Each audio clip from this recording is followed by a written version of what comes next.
Tonight we drift back to a world where winter lasted half a year, and warmth was a question of survival, not comfort. A place where the wind from the North Sea howled like a living thing, where every breath turned to mist before it left your lips, and where men and women learned to sleep with the storm pressing against their very walls. Close your eyes and imagine a Viking longhouse somewhere along the coast of Norway, snow piled high against its turf-covered roof, smoke curling through the rafters, the smell of wood and wool thick in the air. Before you get comfortable, take a deep breath and let the cold of that world sink in, because tonight we're not just talking about history, we're lying down in it. The Viking longhouse was not a home in the modern sense. It was a fortress against the endless winter, a womb of timber and smoke built to hold back the teeth of the north. Inside, dozens of lives pulsed together, families, servants and livestock, all breathing the same heavy air, all bound by the same fire at the center. The air shimmered with heat and soot, with the scent of pine resin and damp turf, with whispers of stories told to keep fear away. Outside, the sea groaned beneath sheets of ice, and the aurora flickered green across the heavens, but within these thick earthen walls, the Vikings found their own kind of warmth, crude, smoky, and alive. Every plank and every handful of packed soil was a declaration against extinction. These halls did not promise comfort, they promised endurance. And for the people who lived by the axe and the oar, endurance was everything. Step through the low doorway and you'll feel it first, the sudden stillness after the wind. The air is thick, not warm exactly, but heavy with life. Your eyes adjust to the dim orange glow where the central fire burns in its trench, smoke rising slowly before spreading along the beams like a ghost that refuses to leave. The roof above is not made of tile or slate, but of earth itself. Layers of sod stacked thick upon timber, snow pressed down upon it, forming a white blanket that seals out the wind. In the corners, frost clings to the wood, glistening faintly where the light catches. But in the middle of the room, people move with the slow confidence of habit, tending the fire, stirring a pot, shaking out furs before lying down. The longhouse feels almost alive. The timbers creak as if exhaling. The turf walls sigh under the weight of snow. Each gust of wind outside makes the structure tremble ever so slightly, and you can sense how the people inside have learned to read its moods, the way one listens to the breathing of an animal. They know when the wind shifts from west to north, when a storm is rising, when the roof groans under too much weight. To live here is to share a heartbeat with the house itself. Every longhouse was built by hand, logs felled in summer forests, dragged home by oxen, hewn and stacked until they locked tight. Between them clay and moss were pressed like mortar, sealing the cracks. Over the top, a thick blanket of turf, sometimes half a meter deep, was laid until the home vanished into the landscape. From a distance it looked like a mound, a small hill dotted with smoke, half swallowed by snow. This design was no accident. The earth insulated better than any wall could. And when snow piled on top, it did what the Vikings intended. It kept the heat in. Inside, the floor was simple beaten earth, sometimes layered with straw, sometimes half sunk into the ground to trap a pocket of warmer air. Along each wall ran wooden platforms serving as benches by day and beds by night. The fire at the center stretched like a spine down the hall, feeding everything: warmth, light, food. Without it, no one would last till dawn. Listen now. The soundscape is never silent. Children murmur. A pot boils, wood cracks, a cow shifts on the far side of the partition. The air is thick enough to taste. Smoke, sweat, damp wool, and the faint sweetness of honeymead lingering from the evening meal. To our modern noses it would be unbearable. To them it was home. And as the flames flicker, their reflections ripple across the curved walls, painting the room in amber and shadow. You realize that warmth here doesn't come only from fire or fur. It comes from nearness, from bodies pressed together, from breath shared in a common struggle against the cold. Every sigh feeds the air. Every ember feeds the night. The longhouse becomes a lung, inhaling the world's frost and exhaling survival. The sleeping platforms were not furniture in any decorative sense, but a narrow treaty with the cold earth, long planked ledges running the length of the walls, and sitting a hand or two above the beaten floor, so that the damp rising from the soil lost its first bite before it met a human spine, their frames wedged into post holes darkened by years of smoke and grease, the boards flexing with a tired little creak each time a body rolled, or a child climbed over a parent in the night. And upon those boards the Vikings built a layered raft of comfort from whatever the season and their storehouses allowed. First a mattress of straw or reed that crackled softly like frost underfoot, then a coarse web of woven wool or rush mats to keep the stalks from pricking skin, and finally the serious weight of skins. Sheepskin for most, reindeer for the fortunate, the odd beaver pelt for the prosperous, dropped over shoulders until breath warmed a pocket of air beneath, and the drafts that prowled along the floor slid past uselessly. In that dim orange penumbra above the hearth trench, the platforms created a middle climate that every adult in the room understood with animal exactness, because the smoke thickened and stung in the high rafters while the true cold hunted low along the earthen path. So the benches held sleepers where the air was harsh but survivable. The eldest and the honoured, taking the stations nearest the fire, where sparks sometimes kissed the edge of straw, and had to be slapped out with a cloak, the servants and lads drifting toward the door, where the night pressed through the latch with wet iron breath, and between the broad backs of mothers and fathers the children were packed like kindling that must never be allowed to go out. Storage slid into the narrow dark beneath, a hand axe wrapped in cloth, a coil of line, a net mended by lamplight and left ready for thaw, so that a man could reach down in the grey hour before dawn and find the day already waiting for his hand. And if a goat's muzzle found its way under the rail in search of warmth, or a taste of salt on a sleeping palm, no one thought it strange, for beasts and people were the two lungs of the same house drawing warmth from the same fire.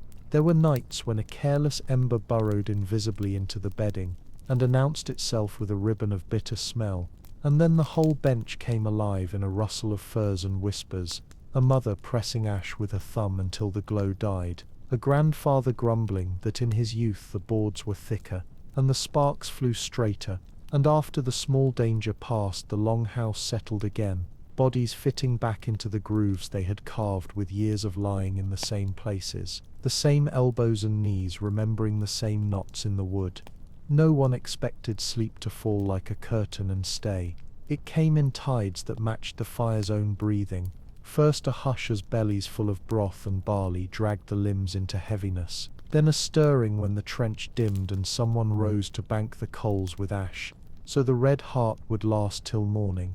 And on the benches the shifting of weight made a soft communal music, straw sighing, wool rasping, a cuff of fur tugged higher against a new draught, until once more the room found its temperature, and the breaths of many became one slow cloud curling up to the rafters. And always there was the knowledge, not spoken but bone deep, that the difference between a night that gnawed and a night that merely nipped lay in those layers, and that height off the ground, in the way a board could steal the earth's chill, and a pelt could hold a child's heat, which is why, before the last whisper faded, someone's hand would reach to test the edge of a blanket, and someone else would add a twist of straw beneath a hip, already thinking of the next defense.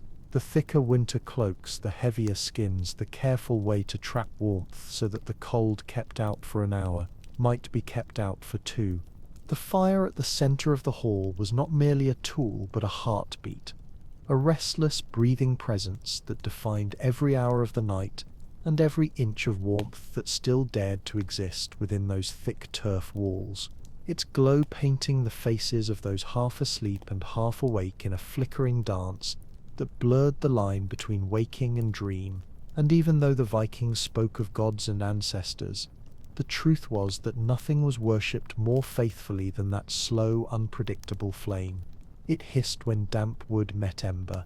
It sighed when fresh logs were laid on top. It spat and roared when the resin inside the pine cracked open with a sharp, almost human sound, and through it all the air in the hall shifted like water stirred by a tide, smoky, heavy, and alive.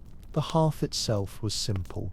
No stone chimney, no iron grate, only a shallow trench of earth running down the center with blackened edges, polished smooth by years of heat. Yet from that unassuming line came the only light and life a family could depend upon through the long Scandinavian winter. The smoke did not rise cleanly. It lingered and crawled, gathering beneath the beams until it found its way through cracks in the roof or through a rough smoke hole patched with turf flaps. And in that heavy haze the rafters turned as black as pitch, glistening with tar and soot like the inside of a chimney, their surfaces slowly preserved by the same smoke that choked every lung below. The people lying on the benches grew used to it, their eyes watering, their throats raw, but they learned how to breathe through it, to cough once, turn over, and let sleep take them again, because the only alternative was cold that could stop breath altogether. In those long winter months the fire had its own rhythm, tended in silence by whoever drew the short straw to keep watch, a figure rising from the bedding with slow reluctance, bare feet touching the frozen earth, shadows stretching across walls as the embers flared back to life beneath a handful of dry twigs. The act of feeding the fire was half ritual, half survival. The careful choosing of wood, the banking of ash, the muttered prayer to keep the smoke flowing outward and not downward, and even as their lungs burned and their eyes stung, they whispered thanks to the flame for another hour of warmth. Some sagas suggest that fires were covered in ash at night to preserve their embers until morning, and you can picture it clearly. The quiet scrape of a wooden scoop, the pale dust falling like snow over red coals, the faint glow dimming but not dying, kept alive just enough to greet the dawn with a sigh of smoke, and the promise of heat once more. Every longhouse carried its own fire personality. Some burned hot and fierce, leaving cracks in the planks where the heat licked too close, while others smouldered low and steady, the kind of slow heat that crept into your bones rather than against your skin. Too much wood and the smoke grew unbearable. Too little and frost formed on the walls, so the balance was learned by instinct, passed through generations not in words but gestures, the way a father watched the curl of smoke or the mother shifted her child to the side facing the hearth. And if the night turned cruel, if the wind roared and snow piled against the doorway, families would draw closer to the center, reshaping their circle like a living shield around the blaze, their faces flushed red on one side and pale with cold on the other, the fire casting them in strange half-light that made them look less like mortals and more like carved figures caught in amber. There was no silence, not ever. The logs cracked like bones under pressure, the coals sighed as moisture hissed into steam, and above it all came the faint hum of breathing, the occasional cough, the restless murmur of someone dreaming near the heat. The fire's light reached every corner, even the dark ends of the hall where animals shifted in their stalls, their eyes glinting back the orange reflection like twin stars in the fog. It united the human and the beast, the living and the half-sleeping, in a single rhythm, the sound of survival echoing through timber, turf, and smoke. And so, when morning came, the room did not wake all at once, but in slow ripples, as if the fire itself called each sleeper back one by one, the way a heartbeat stirs the blood. In that warmth, thin, fleeting, precious, the Vikings lived not as conquerors of the cold, but as its uneasy companions, learning to rest beside danger, and to dream through smoke that never truly left their lungs. By the time the fire's glow had faded into a dull red pulse, and the storm outside began to soften into silence, the longhouse had entered its second rhythm of sleep, that half-conscious interval when the body drifts but the mind still listens, a period of waiting between first and second slumber that every Viking knew by instinct rather than clock, a tide of drowsiness broken by the duties of tending flame, stirring coals, checking on animals, or simply sitting up to breathe cleaner air. The people of the hall moved like shadows in the dark, careful not to step on the limbs of those still dreaming, their feet finding the warm patches of soil near the hearth trench, their eyes squinting against the faint orange that clung stubbornly to the walls. They didn't call this interruption waking. It was simply part of the night, a natural pause that let them measure the world, to see if the wind had shifted or if the snow had found its way inside through some unseen crack. The flickering coals threw long shapes across the rafters and made the smoke shimmer like mist. In that uncertain light, reality and imagination blurred, until every creak in the wood sounded like speech, and every draught whispered with the voice of the sea. For the Vikings, sleep was never a clean descent into stillness, but a sequence of small survivals strung together between the hours of dark. The cold itself seemed alive, a presence testing the walls, slipping fingers of ice beneath the door, creeping close to the edge of the fire before shrinking back again. And everyone inside understood the unspoken pact. You could never conquer it, only bargain with it for another few hours of warmth. So they fed the hearth slowly, each log chosen for its dryness, each spark watched with the cautious respect given to a temperamental god. When the fire flared, the air grew hazy and thick with smoke, and all the sleepers stirred unconsciously, rolling toward the warmth as though pulled by invisible threads. The sound of it, a low collective sigh, a rustle of straw, the soft rhythm of breath resettling into harmony, was the closest thing the Longhouse had to music, and it lulled even the wakeful back into the safety of drowsiness. Outside, the snow buried the world. Drifts pressed against the sides of the hall until it seemed the earth itself had swallowed the home whole, and yet this burial was a kind of salvation, for every layer of snow added new insulation, sealing the warmth inside like a cocoon. The house grew quieter, the wind muted, and within that muffled silence the breath of each sleeper became audible, a faint rise and fall that mingled with the low groan of the timbers. Somewhere at the far end of the hall, a cow shifted, its breath steaming into the cold air. The animals, half asleep, gave off more heat than a dozen men, their bodies serving as living furnaces that filled the space with a humid, almost comforting haze. The scent of hay and smoke and animal breath thickened into something that modern lungs would find unbearable, but to the people inside it was the smell of survival, proof that life was still pulsing in the frozen night. And so, in this half-light between sleep and wakefulness, between comfort and hardship, the Vikings learned to rest in pieces, a few hours at a time, broken by small acts of endurance. Someone might rise to mend a leaking patch of the roof, another to shift a child closer to the warmth, another simply to sit in silence watching the embers pulse like a heart. It was in these quiet hours, historians believe, that stories were born, not during daylight, when labor filled every thought, but here in the smoky stillness where the mind, half dreaming, began to shape the shadows into gods and monsters. Perhaps that is why so many of their myths smell faintly of fire and winter. They were not imagined in comfort, but whispered through smoke, while frost clung to the walls and the wind prowled outside like a beast denied. In that fragile world of breathing warmth and wooden sighs, to fall asleep again was not just to rest but to trust, to surrender to the rhythm of the hall and the flicker of the fire, and to believe, however briefly, that the dawn would come before the cold did. When morning finally came to a Viking longhouse, it did not burst in with light or sound as it does in modern homes, but seeped in slowly, filtered through layers of turf and smoke, a dull grey glow spreading across the beams like a tide of melted frost. And for a few moments, it was difficult to tell whether the night had truly ended or merely softened into another shade of darkness. The first to rise were often those who had hardly slept, the women who kept the fires alive, the men whose ears were tuned to the restless animals, the old who no longer trusted their lungs to the smoky air, and they moved quietly, each gesture heavy with the knowledge that warmth was a temporary thing. You can picture it now.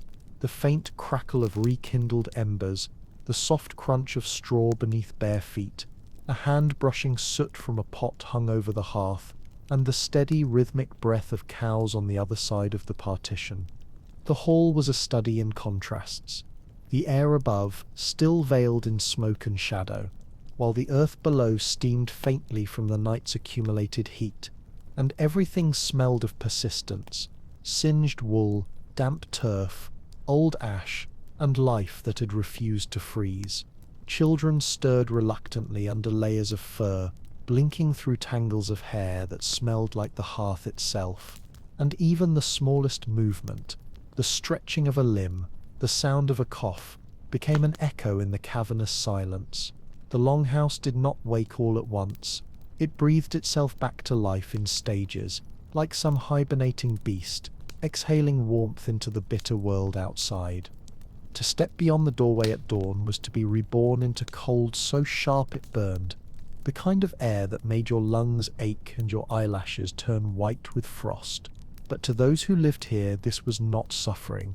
It was the familiar price of existence, a daily exchange between the human body and the northern sky. The walls that had trapped heat through the night now groaned as they released it, and smoke curled lazily from the roof vent, carrying with it the smell of fire and stew and sweat, a signal of survival to any traveller who might pass through the snow. Inside, the rhythm of work began before the day could properly rise. Ashes were scraped from the hearth and replaced with fresh wood. Straw was shaken out and spread again across the benches. Water from a frozen bucket was thawed near the coals, and the first meal of the day, a thin porridge of barley or oats, bubbled softly in the pot, filling the air with its slow, heavy sweetness. The fire's glow returned, brighter now, chasing away the last shreds of night, and the longhouse once again transformed from shelter to workshop, from dormitory to living heart of a small, frozen world. It is here, in this quiet renewal, that you can understand why the Vikings endured what they did. Every night was a negotiation with death, and every dawn was a victory, however small. They did not expect warmth to come freely or rest to arrive peacefully. They carved both from the elements with grit and patience, finding meaning not in comfort but in continuity. The same beams blackened by smoke would stand for generations, the same bench worn smooth by countless bodies, the same smell of firewood and fur lingering long after the last ember died. And as you stand there in the threshold of this imagined hall, the cold pressing gently at your back, you realize that the miracle of Viking sleep was not in how they kept the cold out, but in how they lived within it, how they turned darkness into rhythm, frost into ritual, and breath itself into warmth. For them, survival was not defiance but harmony, an unspoken pact with the north to endure, to rest when the fire burned low, to wake again when light returned, and to do it all once more when the snow began to fall. As the day lengthened and the snow outside melted into grey slush along the packed earth paths between farmsteads, the longhouse did not lose its cold, but merely learned to wear it differently. For even in the months when the sun lingered high and the fjords glittered with blue light, the chill clung to the shadows of those thick turf walls, a quiet reminder that warmth was only ever borrowed. Within, the rhythm of the place shifted toward work, women spinning wool by the fading fire, men repairing nets or carving handles for tools, children shuffling straw into corners, but every task still turned around the hearth, the eternal axis on which all of Viking life spun. The smoke no longer hung as thickly in summer, but the scent of it never left the wood, never left the skin, and anyone who entered knew at once they were crossing into a space shaped by endurance. In those brief hours of weak northern daylight, the benches were cleared of furs, the straw bedding shaken out and laid in the cold air to dry, a ritual as necessary as any prayer, for the damp that settled in overnight was an invisible enemy, creeping into joints and lungs, and so each morning became a kind of renewal ceremony. You can imagine the smell that rose from it, a blend of smoke, earth, wool, and something faintly sweet, the residue of human warmth clinging to the fibres. And though the longhouse was built to resist the winter, it was during these short intervals of thaw that its strength truly showed, because the structure breathed just enough to dry itself, to release the moisture caught in its bones, preparing quietly for the next cycle of frost. It is tempting to picture the Vikings as restless wanderers forever sailing toward new horizons, yet most of their lives unfolded within spaces like this, dim and smoky, bounded by wood and earth, filled with the familiar symphony of creaking beams, distant animal noises, and the muffled speech of family. To sleep here, to wake here, to work and to dream here, it was all one continuous act of persistence. When night returned, the same slow ceremony began again. Logs stacked with care, embers stirred, furs drawn close, each person slipping into their assigned place along the wall, as though joining a living pattern older than memory. The firelight once more cast its shifting script upon the roof beams, and the room began to glow from within, soft and orange like the inside of an ember. Perhaps what strikes you most, as you imagine yourself lying again on those narrow planks, is not the discomfort but the intimacy, the closeness of sound and breath, the sense of being woven into the same thread as everyone else. Here the individual dissolved into the group, each heartbeat adding to a collective warmth that no single body could sustain. And outside, the darkness waited patiently beyond the turf, pressing against the walls like an old familiar companion.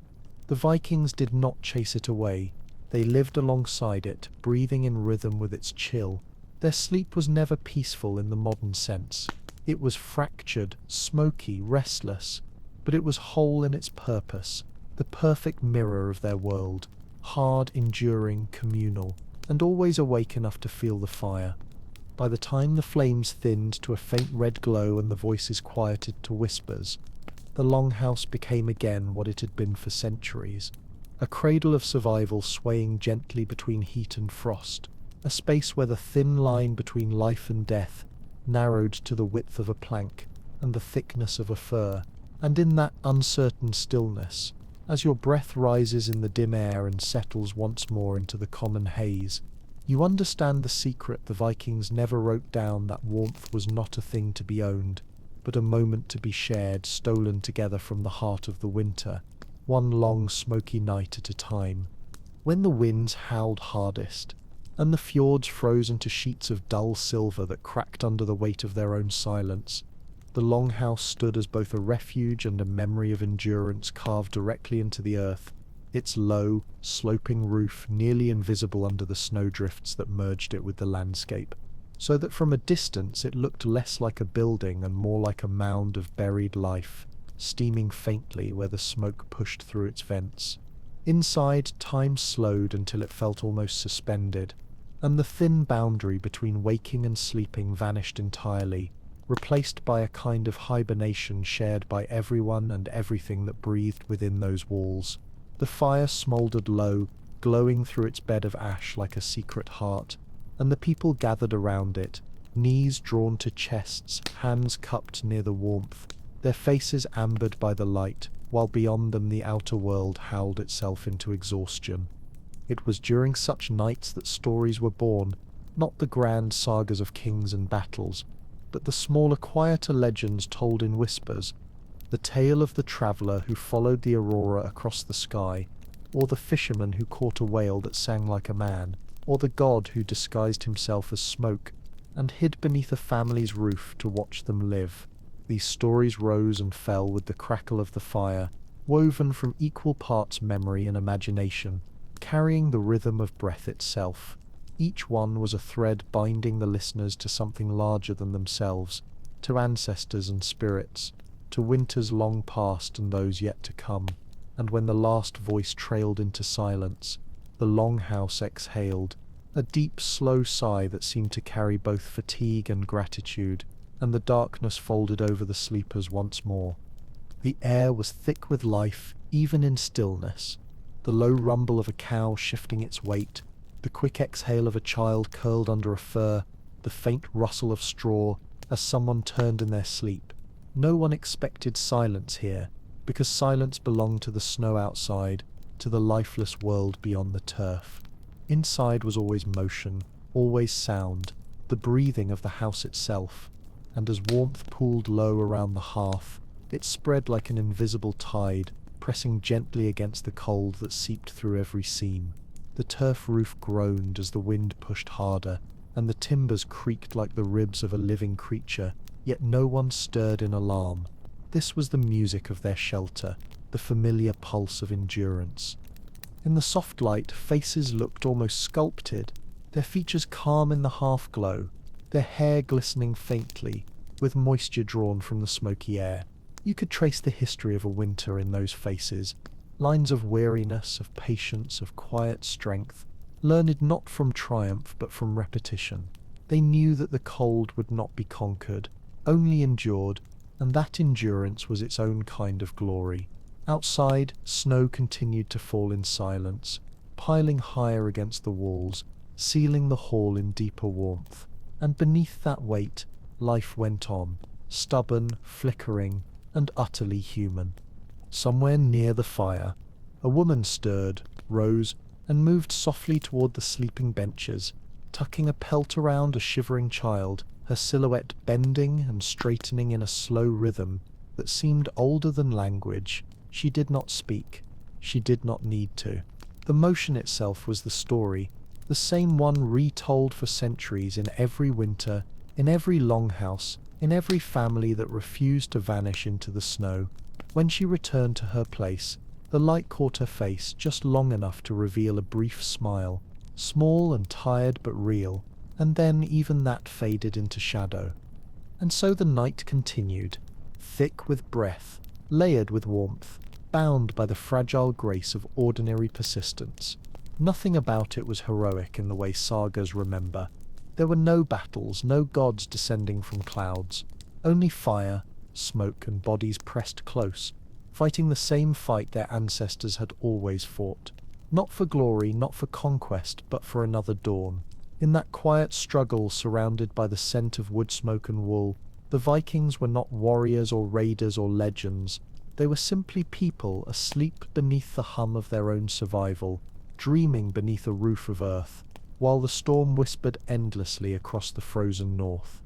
Dawn did not so much arrive as it crept, a pale grey shimmer pressing through the cracks in the turf roof, and tracing faint silver lines across the beams, blackened by smoke, the air so thick and still that it took a moment before anyone realized the world outside was changing color, and even then no one moved at first, as if stirring too soon might scare the fragile light away.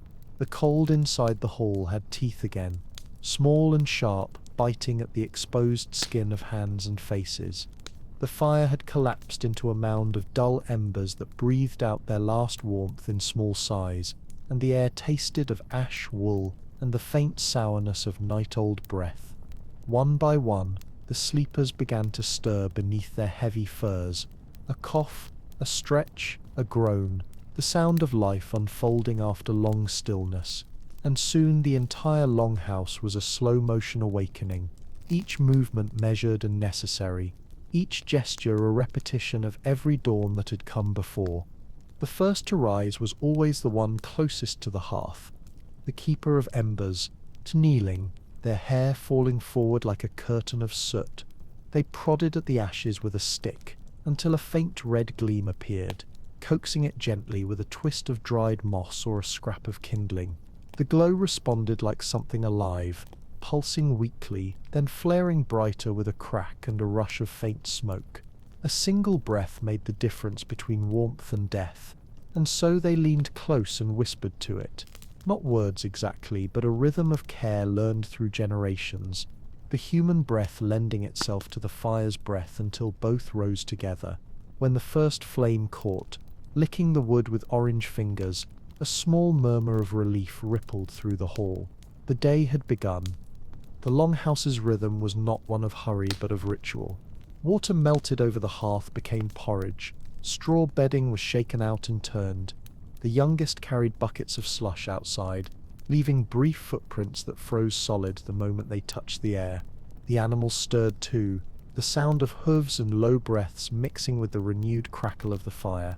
It was as though the house itself was waking, timbers creaking, turf shifting, every sound a reminder that this was not a static structure but a living body, a shell of warmth maintained by endless small labors. Each dawn was an act of rebuilding against the night to come.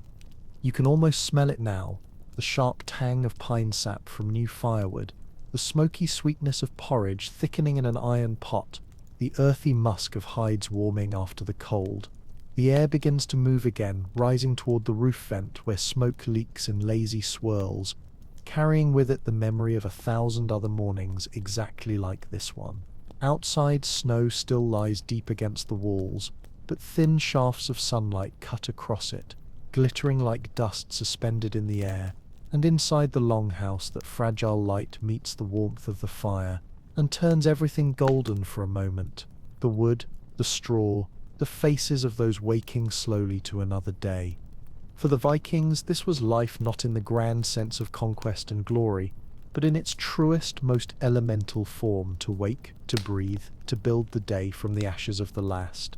There was no comfort, only continuity, the knowledge that the same walls that groaned through the storm would stand through another, that the same fire coaxed back to life this morning would still be burning when the next night's cold returned. And so they rose without complaint, wrapped their cloaks tighter, and moved through the smoky half-light like ghosts of habit and resilience, their world reduced to wood, fire, and breath. By the time the sun broke fully over the horizon, the longhouse glowed softly from within, a low orange ember against the blue-white vastness of the snow. From a distance it looked small, almost fragile, but inside it held everything that mattered: heat, hunger, love, exhaustion, and that stubborn pulse of survival that no frost could extinguish. In that quiet triumph of ordinary persistence, the Vikings did not chase warmth, they made peace with the cold, and in that peace they found the strength to endure, night after night, winter after winter, until even the smoke that blackened their rafters became part of the story of how they lived, and how, against all odds, they dreamed in a world made of ice. There were days, even in the deepest winter, when the air outside softened and the sky opened for a few hours of weak northern sun, and on those rare afternoons the Viking longhouse seemed to exhale, releasing its burden of smoke and breath, as if the building itself had been holding in a long sigh through the endless night. The door would creak open, and a sudden flood of pale light would spill across the floor, catching the motes of soot that drifted in the air and turning them briefly into gold before they settled again. Children, blinking like animals emerging from burrows, would scurry to the threshold to watch the frozen world shimmer, their cheeks red, their hair tangled with the smell of fire, and in that moment the line between the cold outside and the warmth within blurred, each space borrowing a little from the other. The snow sparkled like powdered glass, the air still sharp enough to sting, but for the first time in weeks it did not hurt to breathe. Inside, the fire was allowed to burn lower, the smoke vent opened wider, and fresh air rushed in, scattering the haze that had thickened through the night. The house brightened by degrees, its blackened beams catching threads of light, its walls breathing with faint creaks as they adjusted to the change in temperature. The smell shifted too, less of ash and animal, more of thawing earth, damp straw, and the faint sweetness of charred wood. The Vikings were not romantic about such moments. They did not see beauty where survival still hovered on the edge of risk, but they felt the difference in their bones, in the way their hands stopped trembling from the cold, in the way laughter returned to their voices for the first time in days.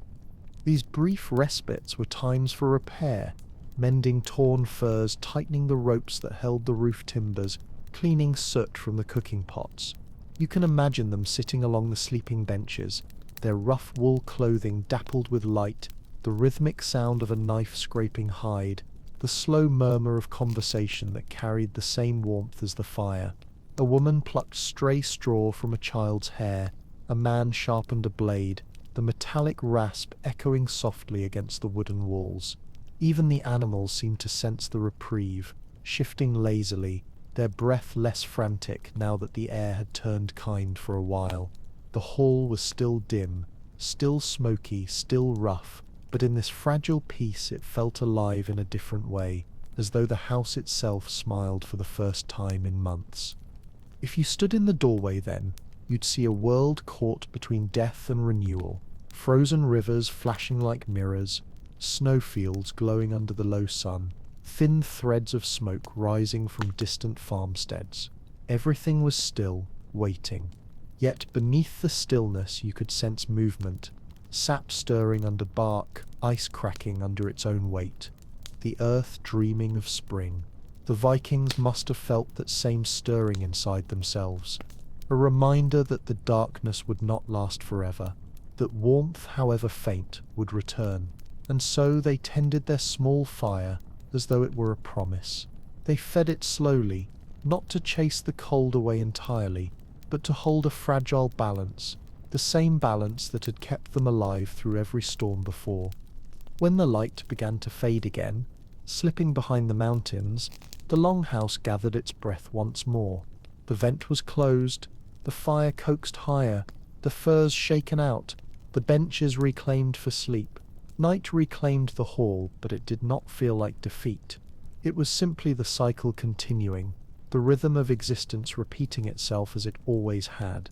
And as the first stars blinked through the northern dusk, the house filled again with the soft chorus of breathing, the occasional cough, the creak of beams settling under snow. The warmth that had escaped during the day now lingered faintly, wrapped around them like memory. Outside, the cold returned, silent and unrelenting, but inside, under layers of turf and timber, the Vikings lay cocooned in their smoky half-darkness, dreaming of ships, of fields, of gods who might walk unseen through the aurora. The longhouse glowed faintly against the night, its roof steaming like the back of a great beast asleep under snow, and within its ribs the people of the north rested once more, not in comfort, but in triumph, because each breath taken in that fragile warmth was a victory against the endless cold. As winter dragged toward its slow and uneven end, the longhouse seemed to age with it, its timbers swollen from months of damp air, its turf walls streaked with meltwater that trickled down to the floor in thin, patient lines, and every sound, every creak, every sigh of wind through the smoke vent spoke of endurance stretched to its limit. The people inside had become part of the structure itself. Their breath had soaked into the walls, their smoke had stained the beams, their voices had carved grooves into the silence.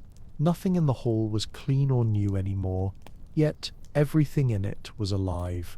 You could tell, even without seeing, where each person slept, the shape of their body pressed into the straw, the soft hollow where an elbow always rested, the patch of soot darkened by the warmth of a familiar shoulder.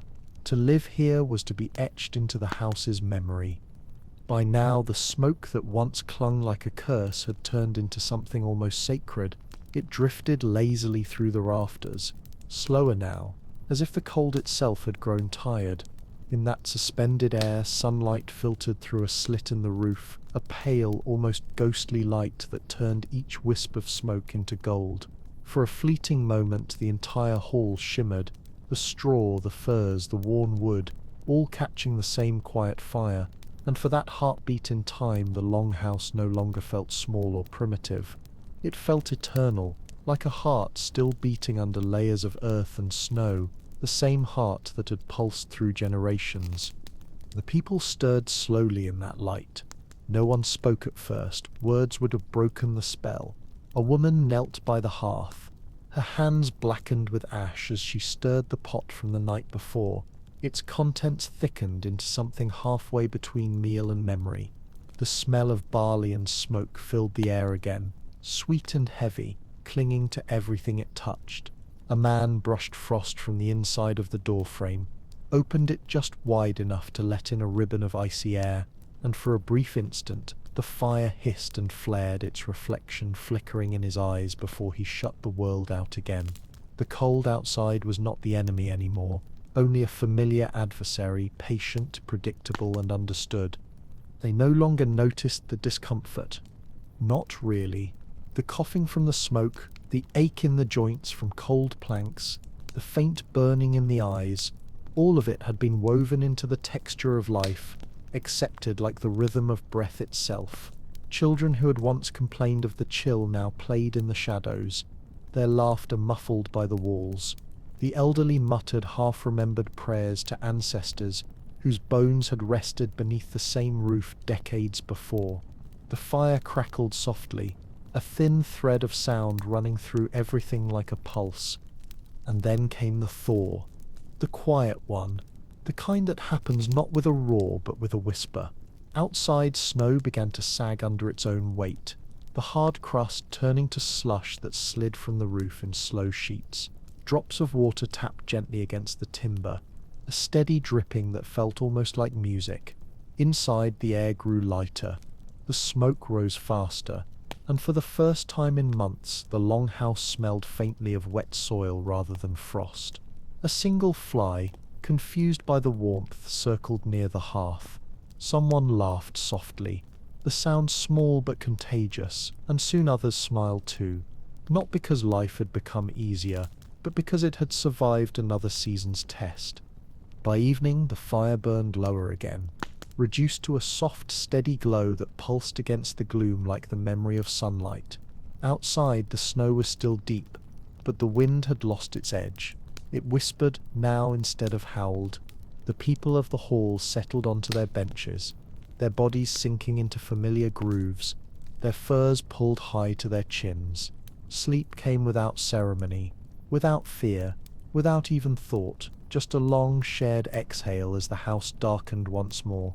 And beneath that roof of turf and timber, sealed with soot and snow and centuries of breath, the Vikings slept as they always had, between the warmth of the fire and the patience of the cold, balanced perfectly on the narrow line between survival and surrender.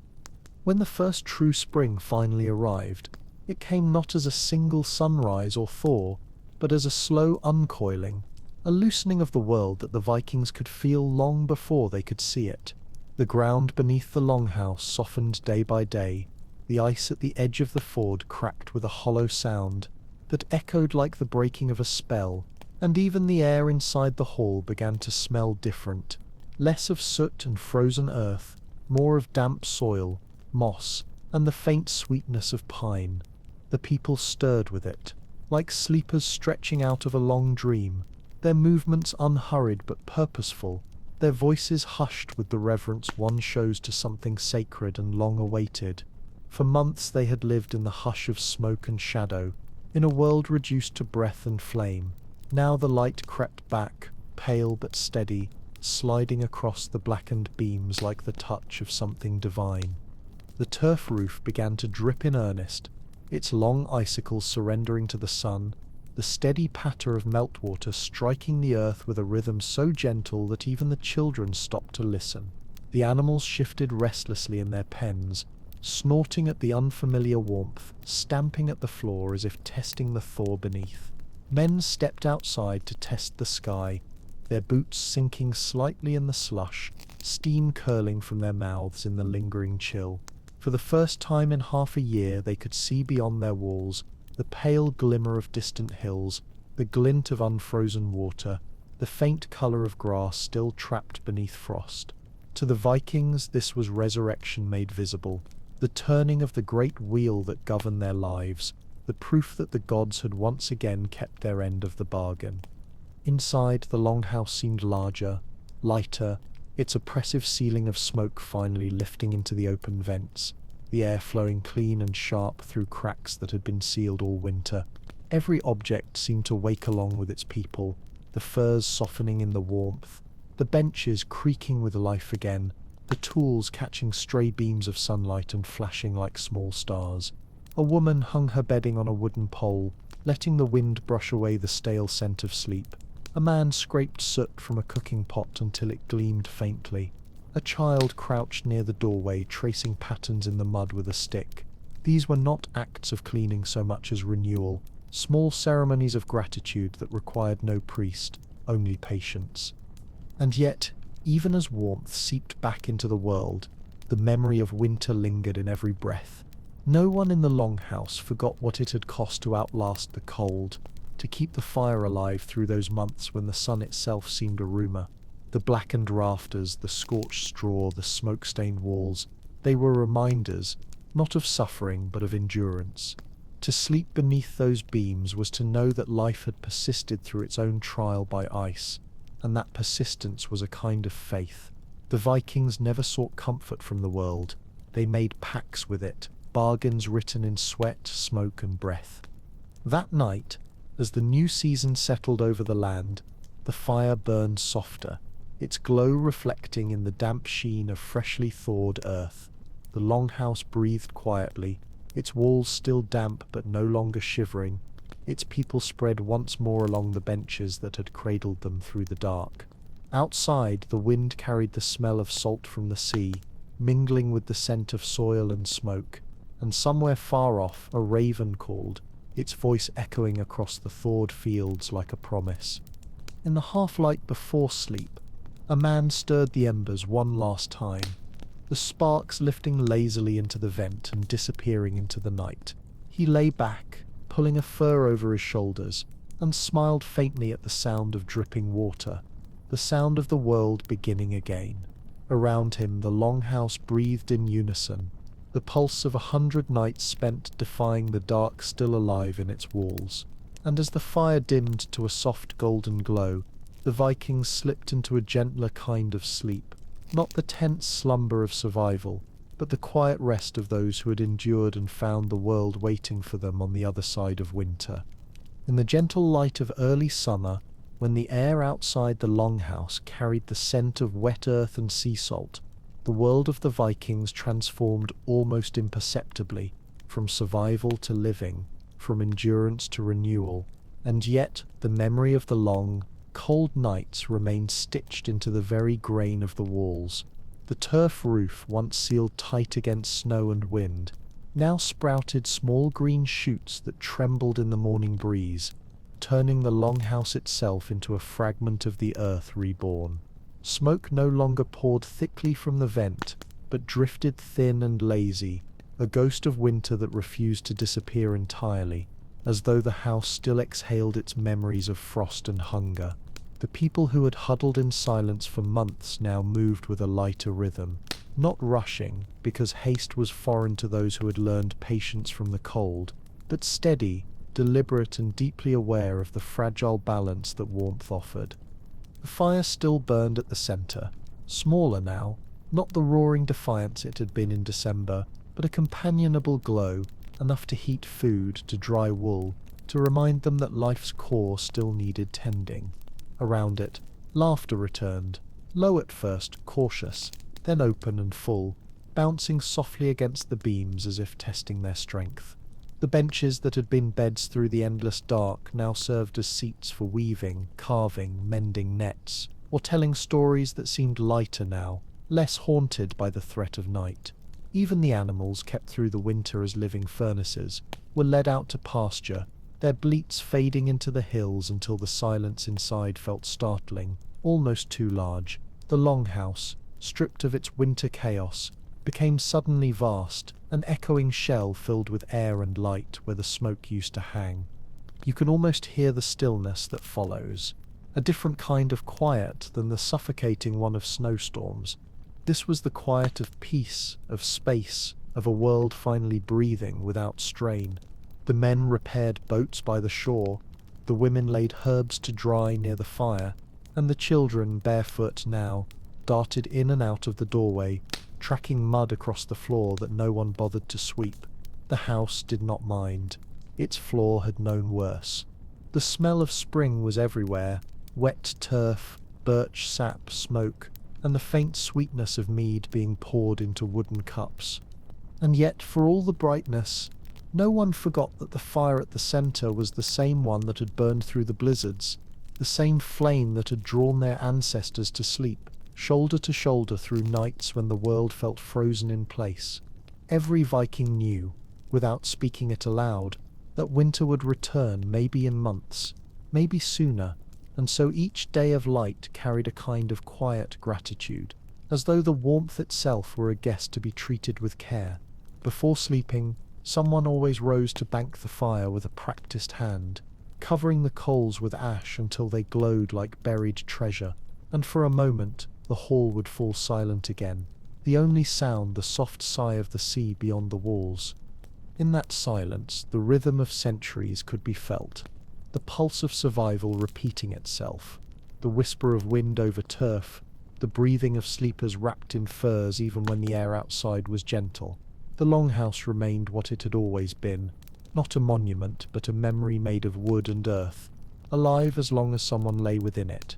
And as darkness crept once more over the northern sky, not the deadly dark of winter, but the soft dusk of a summer night, the fire at the centre flickered low, its light weaving shadows along the beams, and the people within sank into rest once more, the same way their ancestors had, under the same roof of smoke and stars.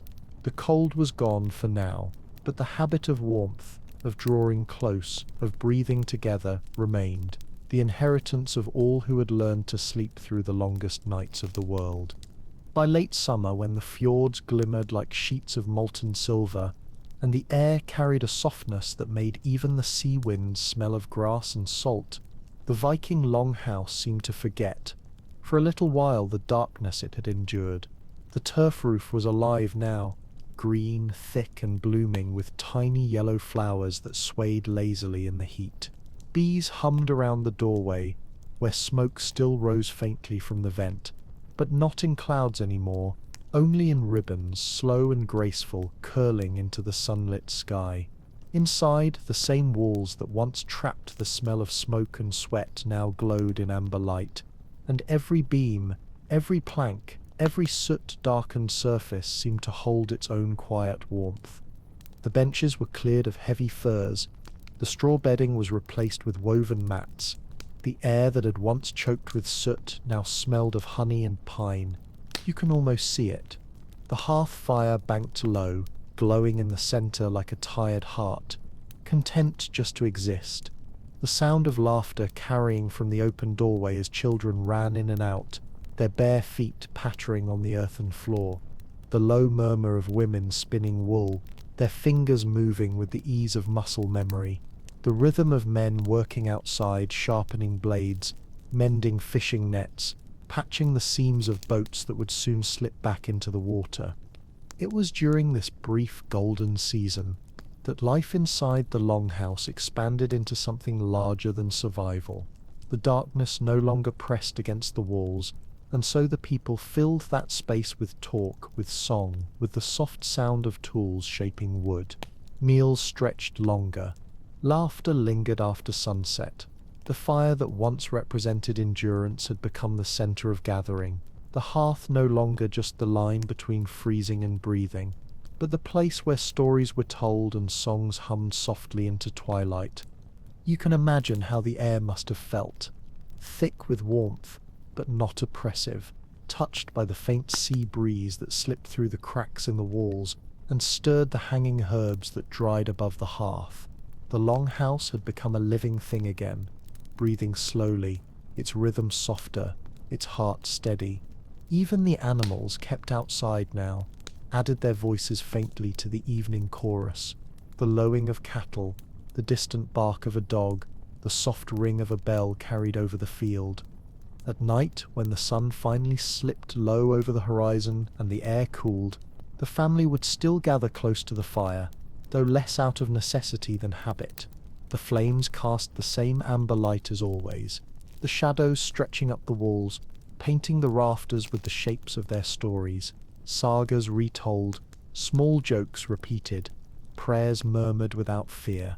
Above them, the roof still bore the scars of smoke from past winters, dark veins etched into the wood, like the memory of hardship turned to strength. And as they lay down, no longer shivering under mountains of fur but resting lightly on straw and wool, the sound that filled the hall was different. Not the coughing, groaning and shuffling of bodies pressed against cold, but the deep, even breathing of people at peace. Outside, the northern night was long and pale, never fully dark, and through the open vent, the stars drifted faintly across a sky still brushed with silver. The house seemed to float in that light, half dream and half memory, its walls sighing in the warmth like something alive and grateful. They did not speak of the winter to come, though they all felt it waiting just beyond the horizon. The The Vikings knew better than to bargain with time. Instead, they took the gift of the present as it came, the clean air, the laughter, the softness of the earth underfoot. And so the Longhouse, which had once been a tomb of smoke and survival, became for a brief moment a place of gentleness, a cradle of light and memory, where warmth no longer needed to be fought for, only remembered. And as sleep took them again, it was not the sleep of exhaustion or fear, but of peace, the rarest thing the North could give. When the first chill of autumn crept back into the air, it arrived quietly, without fanfare, just a whisper of frost on the grass before sunrise, a sharpness in the wind that moved through the valley, a subtle dimming of the long northern evenings. The Vikings felt it before they saw it, that familiar tightening of the world, the slow retreat of warmth that seemed to draw the breath out of the land itself. The Longhouse, which had spent the summer breathing freely, its doors flung open, its walls soaked in sunlight, began to close itself again. The green roof browned at the edges. The herbs that hung drying over the hearth grew brittle, their scents fading into the constant smoke that never quite left the room. The fire was coaxed higher each night, the embers stirred with more care, and once again the people gathered closer around its glow, not out of nostalgia but instinct, as though their bones remembered what the cold demanded before their minds did. The rhythm of life slowed. Nets were mended more carefully, food stored more tightly, wood stacked higher near the wall. The laughter of summer softened into quiet conversation, and the Longhouse regained its winter heartbeat, steady, deliberate, patient. Outside, the forests burned with colour for a few brief weeks, their gold and crimson leaves falling into the streams that ran like veins through the hills, but inside, time folded back on itself. The same benches that had hosted weaving and storytelling became beds once more. The same furs that had been aired in the sun returned to their rightful places, spread thick and heavy over straw. It was the season of preparation, of small rituals repeated with devotion, sealing cracks in the turf, patching the roof, drying meat above the fire, counting the stored grain by the dim light of the coals. Each task was done with quiet focus, every movement carrying the weight of memory, for everyone in the Longhouse knew that soon the world would narrow again to the space between firelight and darkness. And yet, there was no dread in their work. The Vikings did not fear winter. They respected it, spoke of it almost fondly, the way one might speak of a stern but fair god. As the nights lengthened and the wind grew sharper, the sounds within the Longhouse changed too. The gentle hum of bees from the summer pastures was replaced by the low rumble of firewood crackling.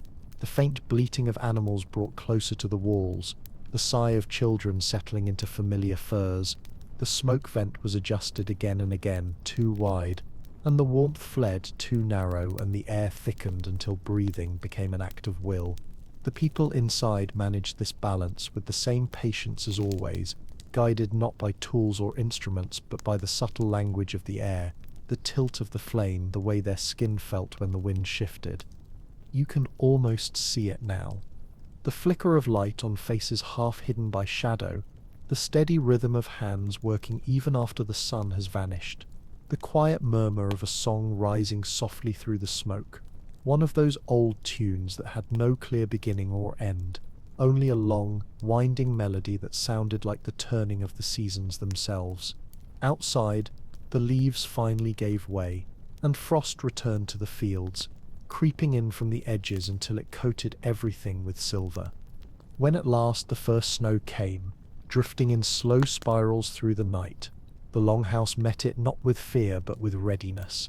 The door was sealed, the fire stirred bright, and inside the same warm breath that had carried them through 100 nights before rose once more, mingling with the smoke beneath the rafters.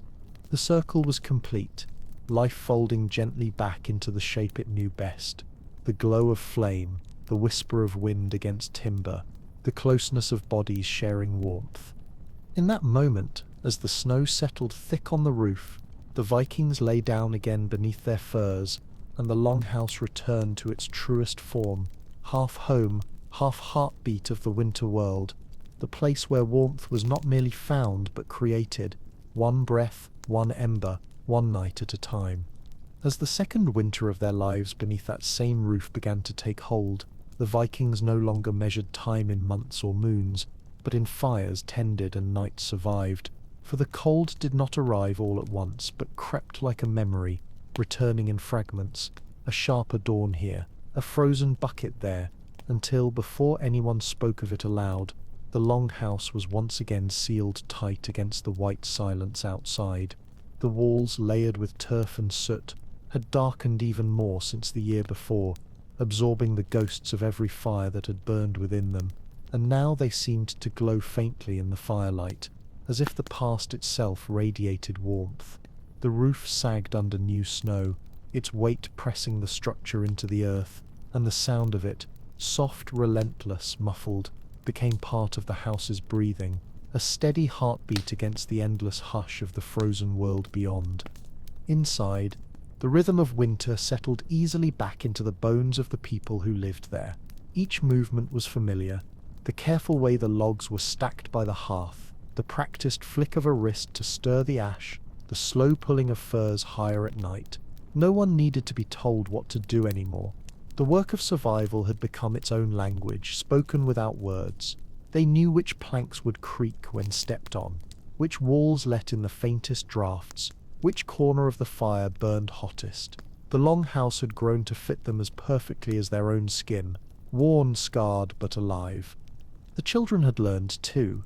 They no longer complained of the smoke that thickened near the roof or of the frost that crept across the floor in delicate veins.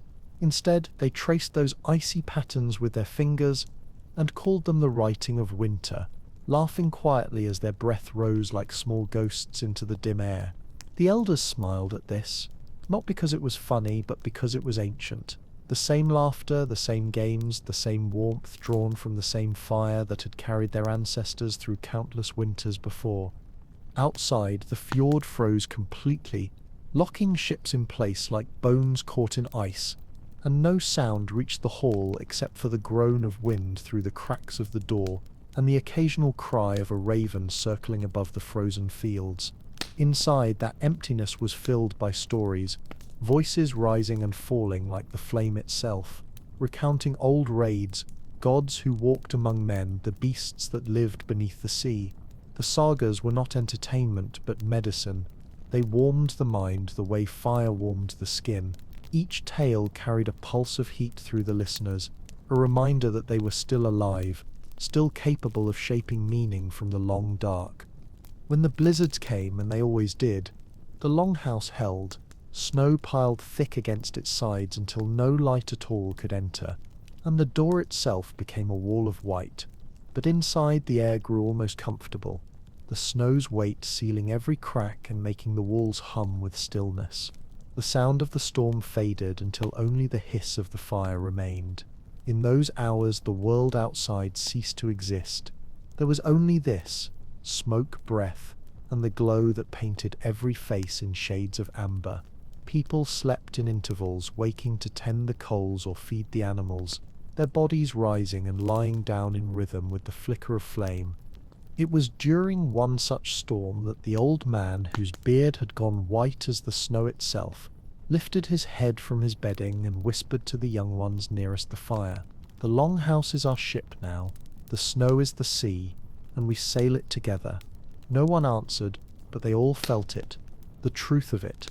Outside, the storm raged without mercy, and yet here, inside these soot-blackened walls, they floated untouched in their small world of warmth. By the time the winds eased and dawn returned in a faint smear of grey light, the roof had sunk deeper beneath its icy crown, and the fire had burned itself to embers once more. But the longhouse still stood, steaming faintly in the pale air, alive against all odds. The Vikings stirred, blinking through the haze of sleep, their faces lined with soot and peace. Another winter had found them, and they had found their way through it, not with defiance but with patience, with rhythm, with the quiet mastery of those who had long since made peace with the cold. And as the youngest child reached out to poke the coals and coax a spark into flame, the longhouse breathed again. its smoke curling upward into the grey morning, writing another line in the endless story of how warmth survives the dark. By the time the third winter descended, the Longhouse had become more than a shelter. It was a living chronicle of endurance, a structure layered with memory as much as with turf and timber. The beams, once pale and new, were now dark and glistening with the oil of years. Smoke, sweat, and breath pressed deep into the grain of the wood, until the walls seemed to pulse faintly in the firelight, as though they held the ghosts of every season that had passed. Outside, the world had grown quiet again beneath snow so deep that the line between earth and sky vanished, and yet within those thick, low walls warmth and life persisted as stubbornly as ever. Each dawn, if dawn could be called by name in a world of half-light, began the same way: a cough, the scrape of wood against ash, the whisper of someone kneeling to stir the hearth. The Longhouse woke not with noise but with presence, a collective shifting of weight, a slow exhale that filled the smoky air with proof of breath. The fire was fed and answered in kind, its glow spreading like sunrise through the hall, painting the walls in amber and gold. Around it people moved with quiet certainty, as if guided by instinct rather than thought. The old woman near the entrance brushed frost from the doorposts. The youngest boy carried in armfuls of firewood. A mother adjusted the furs around her sleeping child. No one spoke unless necessary. Words were a luxury for daylight, and daylight was a visitor seldom seen. In those hours, time itself seemed to stretch thin, folding the years together until every winter became one continuous moment. The same chores, the same smells, the same rhythm of crackling fire and dripping melt. Yet for all its sameness, it never felt lifeless. The Vikings did not live to escape the monotony. They lived inside it, mastering its small rituals until the simple act of tending fire or stirring a pot became an act of reverence. They knew that survival was not built from grand gestures, but from the patience to repeat what worked, day after day, storm after storm.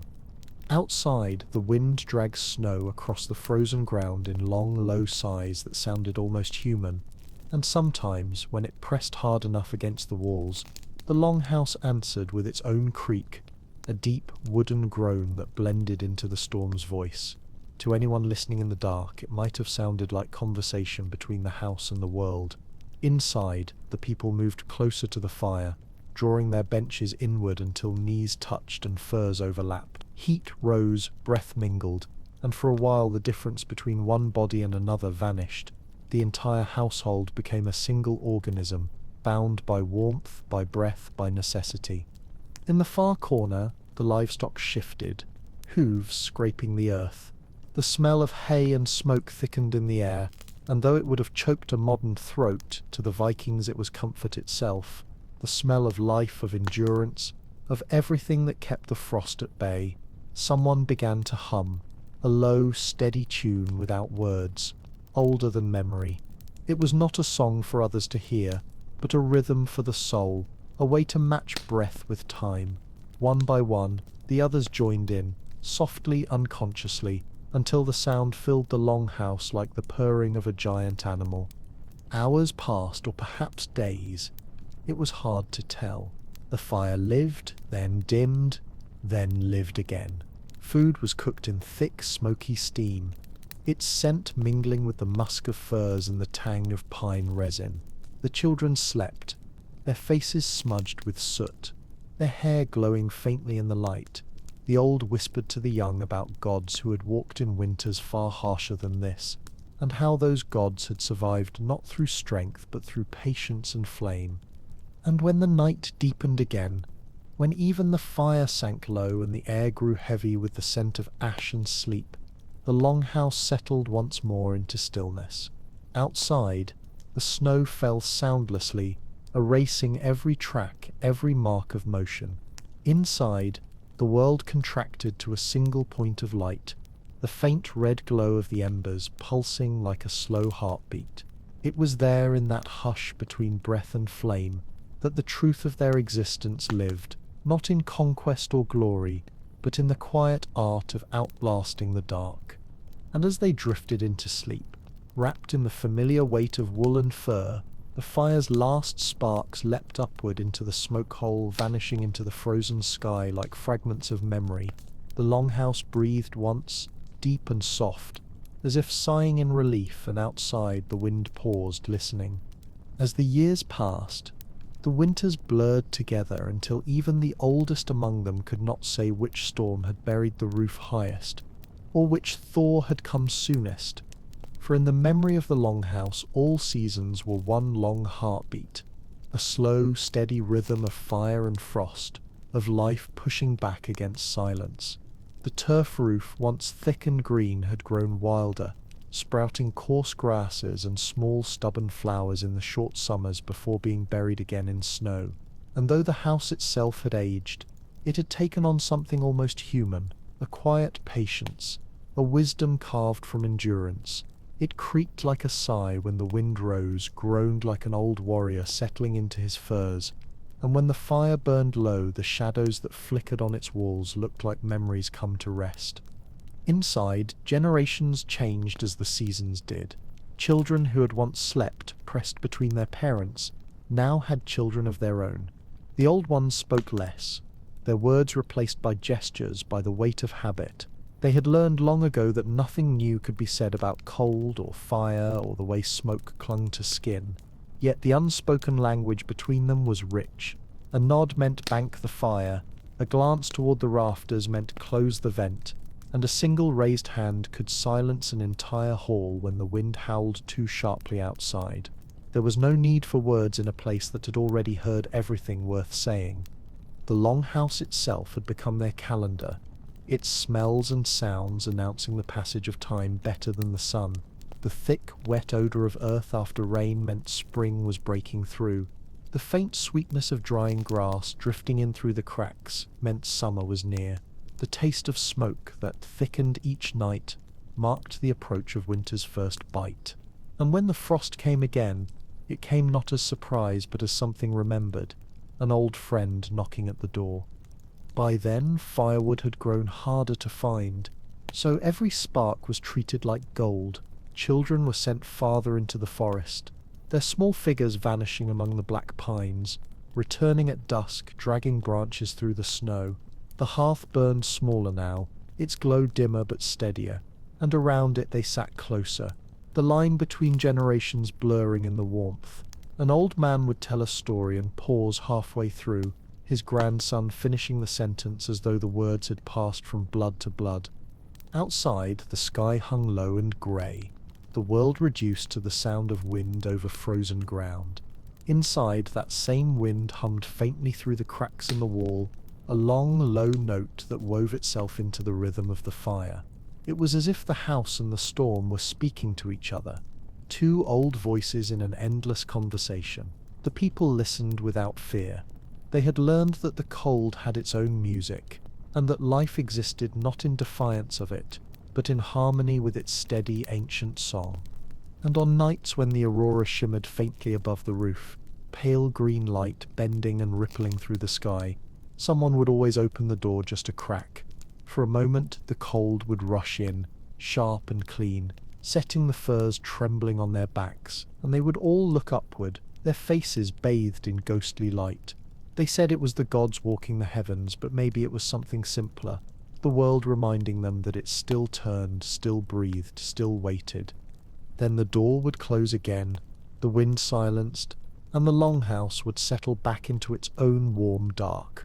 The fire would hiss softly, the children would curl closer, and the elders would let their eyes close, their faces lit by the same glow that had carried them through a lifetime of winters.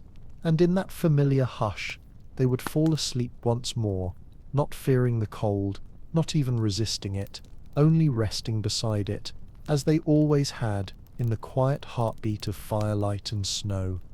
With every winter that passed, the longhouse sank a little deeper into the soil, as though the earth itself was drawing it home. Moss crept higher along the walls, binding turf to timber. Roots wound their way through the packed clay, searching for warmth where the fire had burned for decades. The people inside noticed, of course, but they did not see decay. To them it was the natural order. the house growing older as they did, returning piece by piece to the land that had first given it shape. It leaned slightly now, one end lower than the other, its doorway warped, its roof thick with the layered memories of snow, and yet, when the wind came down from the mountains, cold enough to freeze the sea foam at the shore, that old slanted roof still held. The longhouse did not fail. It endured. Inside, the fire burned smaller than before, but deeper, its coals glowing with the slow pulse of something ancient and patient. The children who once played at the edges of its light were now grown, their own children sleeping in the same warm corner where they had once been tucked under furs. The stories told by their grandparents were told again, word for word, unchanged in tone or gesture, as though time itself had learned to circle around this one room and nowhere else. Every sound, every scent was the same, the low hiss of damp logs, the whisper of straw shifting under weight, the smell of smoke and wool and earth. Life here had become so still, so steady, that even the silence seemed full. The world outside continued its great turning. Kingdoms rose and vanished. Ships crossed oceans, forests fell and grew again, but none of that reached this valley. The people within these walls lived as their ancestors had, by rhythm, not by clock. Their time was measured by how long a log lasted on the fire, how slowly frost gathered on the doorframe, how many breaths it took for snow to cover the roof again. There was no hurry. There never had been. When storms returned, they greeted them not with fear, but with a kind of weary affection. Snow piled high against the walls until the windows vanished, and the hall became a world unto itself, an island of warmth surrounded by silence. On those nights, the Longhouse was more than a home. It was a living heartbeat inside a frozen body. Its fire, the pulse, its people, the blood, its timbers, the bones that held everything together. They sat close, wrapped in the familiar scent of smoke, and spoke softly as though the wind outside might overhear and grow jealous. And when the fire dimmed, as it always did near dawn, they did not rush to feed it. They waited, watching the embers fade to a soft, dull red, their glow reflecting in eyes that had seen too many winters to fear the dark. Someone would eventually stir, a slow, deliberate movement, and lay a fresh log across the coals. The flame would catch again, reluctantly at first, then with quiet certainty, and the warmth would creep outward through the hall like memory itself. By morning, frost had painted the beams white where the smoke had thinned, and water dripped from the roof into the ashes, hissing softly like rain. A new day began as every other had, slow, patient, filled with the sound of breath and the smell of life. Outside, the snow stretched unbroken to the horizon, and from above, if anyone had looked down, the Longhouse would have seemed like a scar of warmth on an endless sheet of ice. But inside there was laughter again, small, quiet, the laughter of people who had learned that joy could exist even in stillness. They had long stopped asking how to keep the cold away. Instead, they had learned to live with it, beside it, through it. The Longhouse was no longer just shelter. It was a covenant between wood and fire, between people and earth, between every winter that had ever been and every spring still waiting in the dark. And so, as night came once more, and the smoke curled into the rafters like a prayer too old to need words, the Vikings lay down together in the same warmth their ancestors had known, breathing in rhythm with the crackle of the hearth, sleeping not to escape the cold, but to belong to it. In a late winter, when the snow swallowed even the fence posts and the air grew so thick it seemed to absorb every sound, the Viking longhouse had withdrawn entirely into itself, a great tired heart beating slowly beneath a mound of white. From the outside almost nothing was visible, only a thin thread of smoke curling from a small vent in the roof, proof that the fire still lived. The earth and sky had merged into one endless grey light, and the ocean far away lay frozen beneath a halo of mist. But within those thick walls of timber and turf, life still pulsed quietly and warm, like a hibernating creature that never truly slept. The fire, the core of everything, had shrunk into a deep bed of coals, surrounded by layers of ash that cradled it like treasure. Above it, the air was dense with smoke and breath, and the smell was the same as always, a mix of charred wood, damp wool, and thawed earth. Those who sat around the hearth moved rarely, each gesture slow and economical, honed by years of repetition. A woman lifting a pot with care, a child tucking their hands beneath a fur, an old man stroking his white beard as he stared into the flame that had flickered all his life. The silence was complete, but not dead. It was the silence of a world that had learned to breathe slowly, wasting nothing. Sometimes the wind would push against the door, and the creak of the wood would echo through the hall. The people would lift their heads instinctively, listening, deciding if the sound meant danger or merely the storm's familiar greeting. Once assured that it was only the cold, they returned to stillness, and the fire crackled again, content that it had not been forgotten. In the rafters, the smoke turned lazily, a living thing half asleep. In that amber and ash-coloured half-light, everything seemed suspended, somewhere between past and present, between life and memory. Around midnight, a woman rose silently and opened the door for just a moment. The air outside bit into her cheeks, and through the narrow gap she saw a clear sky, dark blue and alive with trembling stars. Above the snow-laden roof, a faint aurora rippled, a green ribbon undulating slowly across the frozen expanse. She smiled and closed the door again, and behind her the flames seemed to grow braver. No one spoke, but even in their sleep, everyone felt it, that this night carried within it the first hint of another spring. Over time, the Longhouse was no longer merely a dwelling for one family, but a collective memory of all who had ever lived and died beneath its roof. The wood bore the prints of their palms, the walls held the trace of their breath, and the smoke was thick with their mingled voices. It was as if every winter was just a repetition of the same story, a quiet ritual in which the people and the house sustained each other, each giving the other one more reason to endure. And when dawn came at last, a pale light slipping through the cracks in the ceiling, and catching the red glow of the coals, no one was surprised. Every winter ended the same way, not with triumph, but with continuation. The fire was still alive, the walls still breathed, the people still slept. And outside, the wind had changed its tone, no longer a howl but a whisper, as though the cold itself had finally learned how to rest. By the time that spring finally broke through, it came not as a sudden burst of warmth, but as a slow uncoiling of light, a softness at the edges of the day, a thaw in the sound of the wind, a quiet dripping of water through the turf roof that seemed at first like a dream. The snow retreated reluctantly, curling away from the door in slumped heaps, and beneath it the ground reappeared, black, rich, steaming faintly in the sun like something newly born. The Longhouse, half buried for months, seemed to lift its shoulders and breathe. The walls exhaled the damp scent of smoke and soil. The roof sagged as the last of the frost melted from its weight. For the first time in many weeks, the air that entered through the smoke vent carried no bite, only the smell of wet grass and faraway salt from the sea. Inside, the people stirred as if waking from a long, shared dream. The same fire that had burned low and red all winter now flared brighter, almost impatient, as if eager to remind them that warmth could be generous, not just defensive. The first to rise was the old woman near the doorway. She brushed her hands along the wooden post where frost had left tiny white crystals, and for the first time that season they melted at her touch. Behind her, others began to move, stretching, murmuring, pulling aside heavy furs to let the new air in.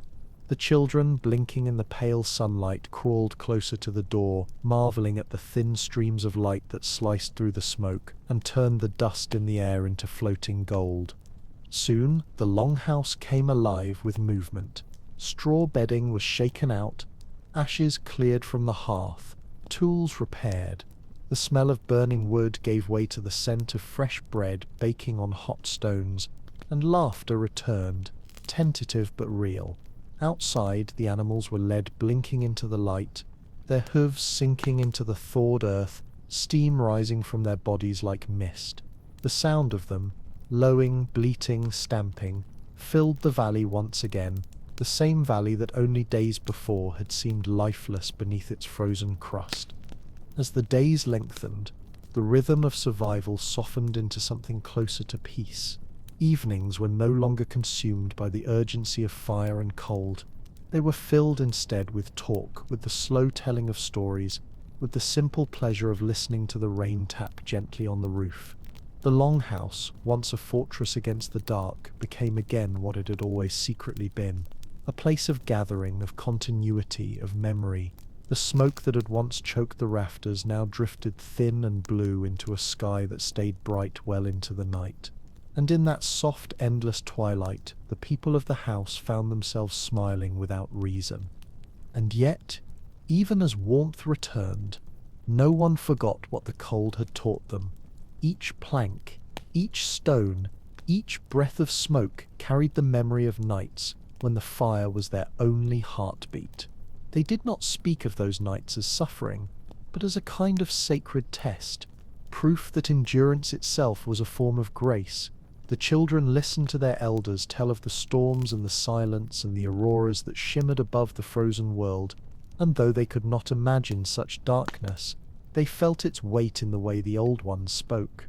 It was not fear they inherited, but reverence, a deep, wordless respect for the balance between life and the cold that forever surrounded it. As twilight settled one evening, the eldest among them stepped outside alone. The air was soft and heavy with meltwater. The earth squelched underfoot. He turned to look at the longhouse, its smoke rising, its roof green again with early moss, and he smiled, for it looked not like a building at all, but a living thing, a creature that had survived the long sleep of winter. Behind its walls, the voices of his kin rose in laughter, and he felt, for the first time in a long time, that the world itself was kind. The longhouse had done its duty once more, sheltering, remembering, enduring, and as night came down in a pale blue hush, its windows flickered with firelight steady and eternal. And so the story of the Viking winter ended as it always did, not with victory over the cold, but with harmony. The house and the people within it breathed as one, wood and flesh, smoke and spirit. Their warmth not a conquest, but a quiet covenant with the earth that had cradled them. For as long as the fire burned, the longhouse would live, and for as long as it lived, the cold would never truly win. By the time the next winter came, the people no longer feared it. They had come to greet the cold the way one greets an old friend, with a sigh, a nod, and a quiet acceptance.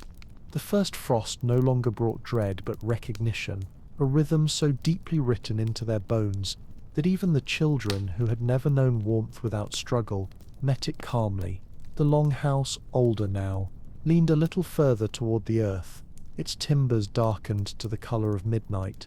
Smoke no longer billowed from its vent, but rose in a steady column, confident, practiced, the mark of a fire that knew its purpose. Inside, life continued as it always had, yet there was a new stillness in it, not the stillness of fear, but of understanding. The old woman had passed quietly in her sleep during the summer, and her place near the door had been filled by her granddaughter, who stirred the fire each morning in the same slow circular motion. Her hands were young, but her gestures were ancient. The flame caught under her breath and flared as if recognizing her. Around her, the familiar hum of daily life began. A pot hung over the hearth. Wool was spun. A soft tune hummed by someone at the far end of the hall. When storms returned, the longhouse took their weight without protest. The wind pressed against the walls, but the walls pressed back, groaning softly, like an animal too proud to yield. Snow gathered thick on the roof again, but the people inside no longer flinched at its sound. They sat close, sharing warmth, their shadows flickering across the rafters, like those of their ancestors. And in that shimmering half-dark, something deeper began to stir, an awareness that their lives were part of a circle far older than themselves, that the fire they tended was the same fire their great-grandparents had once kindled, and that one day, long after they were gone, it would burn still. in the same place, under the same sky. One night, as a storm howled louder than usual, the eldest man in the hall spoke softly into the firelight. "This house remembers us," he said. "When we are gone, it will still whisper our names to the wind." No one replied, but they all heard it, and the silence that followed was thick with reverence. Outside, the aurora shimmered faintly again, green and violet light moving through the night like breath over ice. The flames reflected that same color in their glow, painting the room in hues of the otherworldly, and for a moment it seemed that time itself stood still. By morning the storm had passed, leaving only a white stillness so pure it seemed holy. The longhouse steamed gently in the returning sun, its roof glistening with melting frost. Inside, the fire was low again, but alive, always alive. Someone stirred the ashes, fed the flame, and the smoke rose once more into the cold air, curling skyward like a prayer.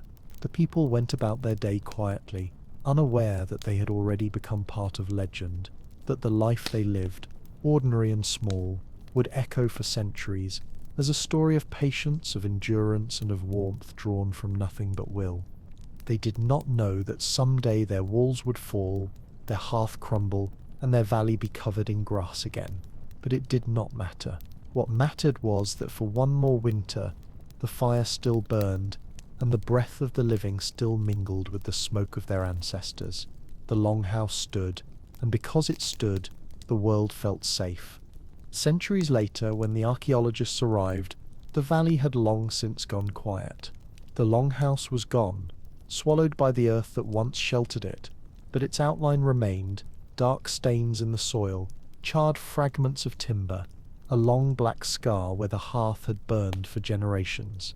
The wind moved over the ruins the same way it had over the roof, whispering through the grass like an echo of voices lost. The people digging there found nothing golden, nothing grand, only traces of warmth, the shape of a life lived in rhythm with the seasons. But as they brushed the soil from a piece of burnt wood, still faintly black with soot, they could smell the ghost of smoke, and for a moment it was as if the fire had never gone out. They unearthed the floor plan, the benches, the place where the animals had stood, and in the centre the long dark streak that marked the hearth. It was narrow, running like a spine through the hall, and though the centuries had erased its flame, the earth beneath it was still different, denser, richer, alive with the minerals of ash and breath. One of the workers kneeling there at dusk said quietly, "They must have lived right here, all of them, side by side." The others nodded, unable to explain why the silence around them felt so full. That night, when the dig team camped near the site, the wind turned cold again, carrying the smell of the sea. They lit a small fire, more out of instinct than need, and as the flames caught and began to crackle, someone remarked how the smoke drifted upward exactly where the old roof once stood. It rose into the sky, twisting and thinning until it vanished, the way it had for hundreds of years before. For a moment, everyone fell silent, watching the embers flicker against the dark. And there, in that fragile warmth surrounded by cold, beneath the same northern sky where the auroras still moved like slow breath, the story of the longhouse continued, not in walls or roofs or names, but in the simple persistence of fire. The same fire that once lit the faces of those who huddled under firs now glowed in the eyes of those who remembered them. The flame had changed shape, but not purpose. It still did what it always had. It kept the dark at bay, and as the last ember sank into ash, carried off by the wind that had outlived them all, the earth closed gently over the memory. Somewhere beneath that soil the warmth of the old world slept on, not gone, only resting, waiting for the next spark to wake it again.